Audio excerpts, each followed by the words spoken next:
আদালতের নির্দেশে কবর থেকে উত্তোলন করা হলো জুলাই আগস্টে নিহত ৩ শহীদদের মরদেহ। আজ দুপুরে আশুলিয়ার বিভিন্ন কবরস্থান থেকে নির্বাহী ম্যাজিস্ট্রেট সাদিয়া আক্তারের নেতৃত্বে মৃতদেহগুলো উত্তোলন করা হয়। পরে সেগুলোকে ফরেনসিক বিভাগে পরীক্ষার জন্য পাঠানো হবে বলে জানান তিনি। আদেশে এবং বিজ্ঞ জেলা ম্যাজিস্ট্রেট স্যারের নির্দেশনাক্রমে আমি আজ এখানে আমার তত্ত্বাবধানে এখানে একটি লাশ উত্তোলন করা হয়েছে। বাদীর ভিকটিমের যে বাদী অর্থাৎ তার ভাই নিজে এসে লাশ শনাক্ত করেছেন, কবর শনাক্ত করেছেন। এখন সিআরপিসি 174 to 176 এর ধারা অনুযায়ী বিধিবিধান মেনে সকল কার্যক্রম সম্পন্ন করা হয়েছে, সুরতহাল করা হয়েছে। এখন সুরতহাল শেষে এটা ময়নাতদন্তের জন্য পাঠানো হচ্ছে। ধন্যবাদ। নিহতের স্বজনরা জানান, গত 5 আগস্ট আশুলিয়ার বাইপালে গুলিবিদ্ধ হয়ে মারা যায় তারা। এই ঘটনায় নিহতের স্বজনরা মামলা করলে আদালত কবর থেকে লাশ উত্তোলনের নির্দেশ দেন।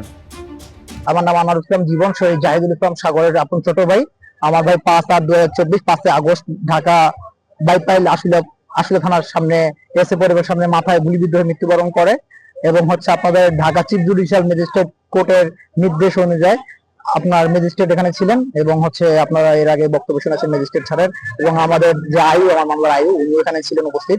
তাদের মাধ্যমে এবং আমি নিজে থেকে আমার ভাইয়ের লাশ শনাক্ত করে আমরা আমাদের পোস্টমর্টমের জন্য, মানে সরকারের যে নিয়ম বিধি আছে সেই অনুযায়ী আমার ভাইয়ের লাশ পোস্টমর্টম করার জন্য আমরা লাশ উত্তোলন করে এখন ময়নাতদন্তের জন্য ঢাকায় যাবে মেডিকেলে।